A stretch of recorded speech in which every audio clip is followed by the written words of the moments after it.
안녕하세요. 인생에도 딩동댕이 있다. 딩동쌤입니다. 지난 시간에 매체의 개념과 효과, 그리고 그것을 평가하는 기준에 대해 알아봤었어요. 그러면서 사실과 진실이 어떻게 다른지에 대해서도 얘기했었습니다. 사실이면 다 진실이었나요? 그렇지 않았죠? 팩트 거리면서 자신은 중립적이고 객관적이라고 말하는 사람을 조심하라고 했습니다. 가장 위험한 사람이에요. 팩트는 단편적이고 부분적인 조각일 뿐이에요. 그걸 어떻게 조합하고 편집하느냐에 따라 완전히 다른 결과가 나올 수 있는 거예요. 맘만 먹고 잘 짜맞추면 그럴듯하게 만들 수 있어요. 저번에 보여드렸던 사례들도 다 따지고 보면 팩트예요. 거짓말한 건 아니잖아요. 그런데 그 팩트의 조각들을 어떻게, 어떤 순서로 배치하는지에 따라 완전히 다른 결론이 나온다는 거죠. 그런 걸 비판적으로 볼 수 있어야 하는데 그 기준을 5개 말씀드렸어요. 기억나나요? 오늘은 그 기준에 따라 광고 하나 분석해보고 교과서 본문 들어가 보겠습니다. 이 5가지 기준에 따라 광고 하나 평가해 볼 텐데요. 아주 기가 막힌 광고가 있어서 소개하려고 해요. 제가 자동차를 좋아해서 예시들이 다 그쪽으로 좀 집중되는 경향이 있는데 그런 점은 좀 이해해 주시고요. 일단 보고 오시죠. 3, 2, 1.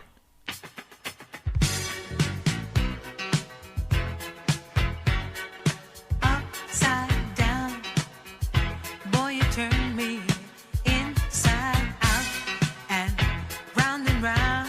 I said upside down, you're turning me, you're giving love instinctively.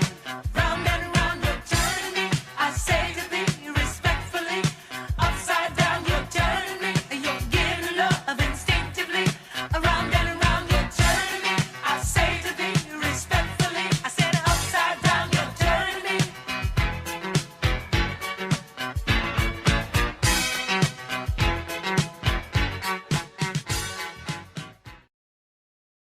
어땠나요? 일단 벤츠 광고였는데 자동차는 한 번도 안 나왔어요. 다 흔드는 것만 나왔는데 도대체 무슨 광고 같으세요? 그렇죠. 자동차의 승차감이에요. 마지막 문구 혹시 보셨나요? 매직 바디 컨트롤, 머세데스 벤츠 인텔리전트 드라이브. 벤츠 하면 세계 최초로 에어 서스펜션을 도입한 걸로 유명하죠. 이게 뭐냐면 울퉁불퉁한 도로를 달릴 때 차체로 진동이 전달되잖아요. 그걸 댐퍼와 스프링으로 완화해 주는 건데 그런 시스템을 현가장치, 서스펜션이라고 해요. 거기서 더 나아가 벤츠는 어떤 고급 기술을 집어넣어서 차체는 흔들리지만 그 진동이 운전자에게까지는 전달되지 않는 아주 마법 같은 바디 컨트롤을 보여주죠. 지금 그걸 광고하는 거예요. 뭐에 비유해서요? 그렇죠. 아무리 몸통을 흔들어도 움직이지 않는 닭의 머리에 비유해서요. 기가 막히지 않나요? 차 광고에 차는 한 번도 나오지 않았지만 뭘 말하려고 하는지 보는 사람들은 다 이해했어요. 아주 강한 인상을 주면서 말이죠. 제작비도 어때요? 이거 얼마 들었겠어요? 닭 몇 마리 흔드는 건데. 근데 그 효과는 수백억에 달했대요. 대박이죠? 그럼 평가 기준에 따라 이 광고를 한번 분석해 봅시다. 첫 번째, 전달하려는 내용과 관련이 있는가? 어때요? 있죠? 물론 차는 나오지 않지만 비유적으로 차의 서스펜션, 승차감에 대해 광고하고 있으니까요. 아주 절묘하게 연결짓고 있죠. 두 번째, 내용 이해에 도움이 되었는가? 벤츠의 매직 바디 컨트롤이 어떤 건지 이해가 되시죠? 차체는 떨리지만 그것이 운전자에게는 전달되지 않는 닭의 머리와 몸통을 통해 아주 쉽게 설명하고 있어요. 비유 자체가 뭔가를 설명할 때 쉽게 이해할 수 있도록 쓰는 거잖아요. 근데 그 중에서도 아주 탁월해요. 그러니 두 번째 기준도 충족시키고 있다고 볼 수 있죠. 세 번째, 사용한 의도가 적절한가? 광고이기 때문에 의도는 명확해요. 벤츠의 브랜드 이미지 제고, 판매량 증가 등이 있겠죠. 여러분이 한번 평가 내려보세요. 이 광고를 보고 벤츠라는 브랜드에 대해 어떤 생각이 들던가요? 멋지다라는 생각이 들었다면 성공이에요. 판매량 증가는 수치적으로 증명을 해야겠지만 아까 말씀드렸듯이 이 광고로 엄청난 효과를 가져왔습니다. 네 번째, 내용에 관심과 흥미를 불러일으켰는가? 닭의 몸통이 음악에 맞춰 움직이는 첫 장면에서부터 확 주의가 집중됐죠? 물론 길진 않지만 광고 내내 이게 뭐지? 하면서 보게 되고 나중에 그 의미를 알게 되는 과정까지 시청자는 눈을 뗄 수가 없었어요. 완벽한 성공이죠. 광고를 보고 어떤 거부감이나 불편함이 있지도 않았고요. 다섯 번째, 목적에 도움이 되었는가? 아주 쉽게 이해가 되면서도 판매량에도 긍정적인 역할을 했다고 하니 도움이 크게 됐다고 봐야겠죠. 이런 식으로 비판, 평가해 보는 거예요. 됐나요? 그런데 이 광고에 대해서는 부정적으로 본 것이 없었기 때문에 이것이 비판적으로 본 게 아니라고 생각할 수 있는데요. 그렇지 않습니다. 비판은 비난처럼 부정적인 측면을 꼬집어 공격하는 게 아니에요. 비판은 사물이나 현상을 분석해서 가치를 밝히는 것이기 때문에 가치가 있다고 평가하는 것도 비판이에요. 즉, 긍정적으로 평가하는 것도 비판이라는 거죠. 물론 합리적이고 타당한 근거가 있어야 합니다. 됐나요?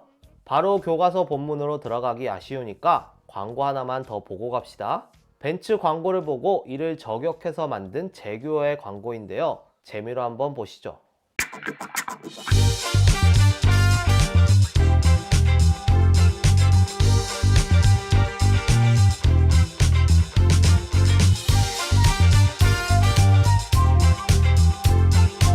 See? It's just like a Mercedes. Huh?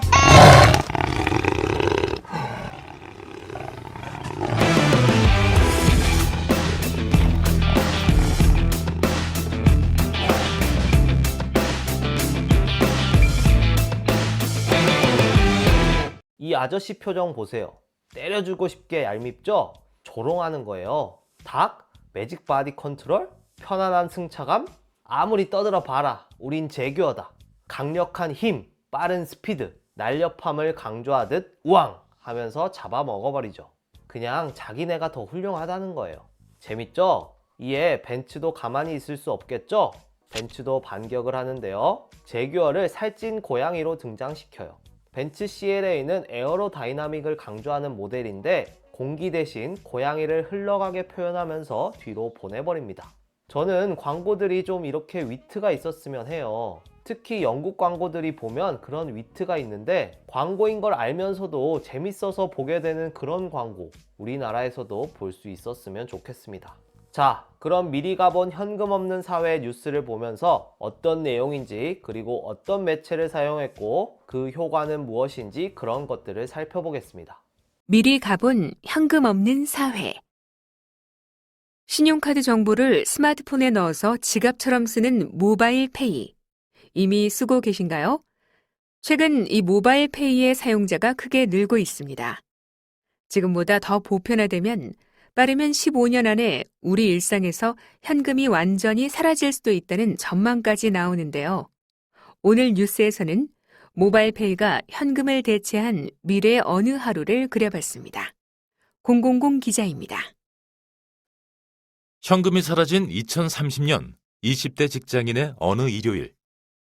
외출길 지갑은 없습니다. 스마트폰 하나면 됩니다. 편의점에서 요깃거리를 산 뒤에 스마트폰으로 결제 완료. 버스 요금 결제도 스마트폰을 누르면 끝. 점심값도 커피값도 스마트폰을 한번 누르는 것으로 끝. 쇼핑 역시 스마트폰만 되면 결제 완료. 지하철 보관함을 쓸 때도 마찬가지입니다. 회사 선배의 결혼식. 접수대 앞에 줄을 서서 축의금을 내는 건 옛날 얘기. 예식을 본 뒤 무인 접수대에서 신랑 측 QR코드를 찍으면 됩니다. 기부도 스마트폰을 한번 누르면 끝. 길거리 떡볶이를 먹고 나서도 마찬가지. 전기요금 납부도 모바일 페이로 한 번에. 대학생 동생 용돈도 동생 이름과 금액을 적으면 바로 송금 끝. 모바일 페이만으로 보낸 미래의 하루였습니다. 미래 사회를 가정했지만 앞서 나온 장면은 이미 서비스를 하고 있거나 상용화할 수 있는 기술입니다.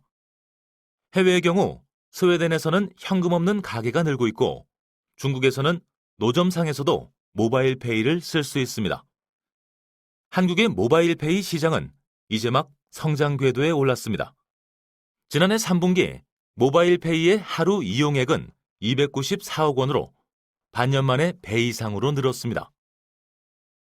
저는 하루에 한두 번은 사용하는 것 같아요. 지갑을 꺼낼 필요 없이 비밀번호만 스마트폰 앱에 입력하면 되니까 편리해요. 현재 10여 개의 모바일 페이 업체가 시장의 주도권을 잡기 위해 경쟁하고 있습니다. 반면 현금은 갈수록 사용 비중이 줄고 있습니다. 2015년 전체 지급한 결제액 중 현금 비중은 36%로 신용카드 결제 금액을 밑돌았습니다. 국민의 절반 이상이 모바일페이를 쓰는 스웨덴은 현금 없는 사회 목표 시한을 2030년으로 정했습니다. 이를 위해 스웨덴은 화폐 발행량까지 줄이고 있습니다. 한국은행도 다음 달부터 동전 없는 사회를 위해 시범 사업을 시작합니다. 편의점에서 물건을 산 뒤 거스름돈을 받는 대신 선불카드에 충전하는 제도입니다. 현금이 사라지면 금전거래가 투명해지기 때문에 불법 자금 세탁이나 탈세 등이 줄어들 것이라는 기대감이 있습니다. 반면 가상화폐나 금은 물물교환 등 다른 은밀한 거래가 늘어나는 부작용이 생길 수도 있습니다. 보안 문제도 해결해야 합니다. 부정결제 방지 시스템, AI, 사이버 보험으로 위험을 최소화하고 편리성을 증대하는 제도가 필요하다고 생각합니다. 신용카드에 더해 모바일페이의 빠른 확산 속도를 감안하면 현금 없는 사회는 예상보다 일찍 도래할 수 있습니다. 그때가 되면 동전이나 지폐를 이렇게 박물관에서나 볼 수 있을지도 모릅니다. 다만 현금 없는 사회가 현실화되기 전에 해결해야 할 과제가 있습니다. 아직 현금이 더 익숙한 노년층 등 취약계층이 차별받지 않도록 지원책을 마련하고 모바일페이로 큰돈을 결제하거나 송금해도 문제가 없도록 확실한 보안 시스템을 갖춰야 합니다. 178쪽 학습 활동을 보면서 같이 내용을 정리해 봅시다. 1-1번. 이 텔레비전 뉴스에서 다루고 있는 주요 내용을 정리해 보자. 처음에 뉴스 진행자가 나와서 우리 일상에서 현금이 사라질 수도 있다는 전망에 대해 얘기했어요. 신용카드는 물론이고 요즘에는 모바일페이로 다 결제하니까 앞으로 현금이 완전히 사라질 수도 있겠다는 전망을 제시하고 있습니다. 그러면서 미래의 현금 없는 사회의 하루를 가정해 어떻게 일상을 살아가는지 보여주었는데요. 편의점에서 사 먹을 때도 삑, 버스 요금도 삑, 심지어 축의금이나 기부도 모바일페이로 보내는 그런 사회를 보여주고 있어요. 이제 어디서든 간편하게 스마트폰만 있으면 뭐든 할 수 있는 그런 사회가 된 거죠. 하지만 그런 장점만 있는 건 아니었죠. 문제점에 대해서도 언급하고 있는데 가상화폐나 금은 물물교환 등 다른 은밀한 거래가 늘어나는 부작용이나 보안 문제 등을 언급하면서 현금이 사라졌을 때 장점과 단점을 모두 다루고 있었습니다. 마지막에 기자가 나와서 어떻게 마무리했던가요? 현금 없는 사회에 대한 전망과 앞으로 해결해야 할 과제에 대해 이야기했죠. 현금이 더 익숙한 노년층들을 위한 지원책이 필요하고 확실한 보안 시스템을 갖춰야 한다고 말하면서 뉴스를 마치고 있어요. 1-2번. 이를 바탕으로 하여 이 뉴스를 제작한 의도를 생각해보자. 뭘 알려주고자 한 것이었죠? 네, 현금 없는 사회의 현황과 전망에 대한 정보를 제공하고 해결해야 할 과제를 제시하고 있었죠. 장점과 단점을 모두 다루면서 균형 있는 관점을 가질 수 있도록 하고 있어요. 됐나요? 2-1번. 매체의 특성을 고려하여 이 뉴스에 쓰인 자료의 표현 방법과 그 효과를 정리해보자. 뉴스에 사용된 다양한 매체 자료와 그 효과를 살펴보는 활동인데요. 첫 번째 자료는 현장 화면입니다. 여러 장면을 동시에 보여줌으로써 뭘 노리고 있죠? 모바일페이가 다양한 상황에서 어디서나 쓸 수 있다는 걸 보여주고 있죠? 아주 편리하고 활용도가 높다는 걸 강조하고 있어요. 두 번째는 스웨덴 가게 앞에 붙어있는 그림이에요. 가게에서 현금을 사용할 수 없다는 걸 이렇게 그림으로 보여주고 있는 건데요. 현금 안 받습니다 라고 글자로 적혀 있는 것보다 이렇게 그림까지 곁들여 놓으니 훨씬 이해가 빠르겠죠? 그리고 이걸 통해 우리나라뿐만 아니라 다른 나라들도 현금을 점점 줄여가는 추세라는 걸 알 수도 있었습니다. D그래프인데요. 신용카드, 현금, 체크카드의 이용 비중을 보여주고 있어요. 14년에 비해 15년은 어때요? 신용카드 비중은 늘고 현금은 줄어들고 있죠? 체크카드도 줄고 있네요. 체크카드는 카드긴 하지만 들어있는 돈만큼 쓸 수 있는 거니까 현금에 가깝죠? 모바일페이의 비중은 나오지 않고 있는데 카드 정보를 핸드폰에 넣어서 결제하는 거니까 모바일페이도 따지고 보면 신용카드에 속한다고 봐야겠죠? 아무튼 점점 현금 사용 비중이 줄고 있다는 걸 알 수 있습니다. 전문가의 인터뷰도 하나의 매체가 될 수 있는데요. 교수님이 나와서 모바일페이 보안 문제와 관련해서 여러 제도가 필요하다고 말하고 있어요. 이런 인터뷰를 왜 넣었을까요? 그렇죠. 신뢰성이죠. 전문가의 전문성에 기대어 뉴스의 신뢰도를 높이려는 거예요. 2-2번. 이 뉴스에 쓰인 어휘나 문장 표현을 살펴보고 이에 따른 효과를 말해보자. 현금이 사라진 2030년 어느 하루를 가정하면서 기자가 했던 말인데요. 문장을 명사로 끝내고 있죠? 그러면서 완료, 끝이라는 단어를 반복해서 사용하고 있어요. 왜 이렇게 했을까요? 네, 강조입니다. 모바일페이를 사용하는 것이 너무나 쉽고 간편하다는 걸 강조하기 위해서 끝, 완료 같은 말을 반복하고 있어요. 리듬감도 살리면서요.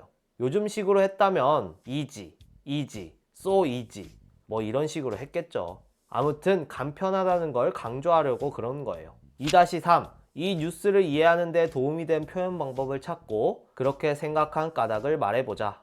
이 남학생은 자막이 도움이 됐대요. 중요한 내용을 시각적으로 한눈에 알아볼 수 있게 제시해 주었기 때문이래요. 자막 말고도 또 어떤 매체가 사용됐죠? 여러 가지가 사용됐어요. 사진, 그림, 인터뷰 영상, 그래프 등등. 여러 가지가 다 적재적소에 필요한 만큼 효과적으로 사용됐는데 여기서는 스웨덴과 중국의 사례를 제시한 것이 도움이 됐다고 나오네요. 세계적인 추세라는 것이 설득력 있게 다가왔기 때문이래요. 여러분도 나름대로 다른 매체 자료를 골라서 그 이유를 적어보세요. 그럼 여기까지 딩동댕 딩도쌤이었습니다. 빠이!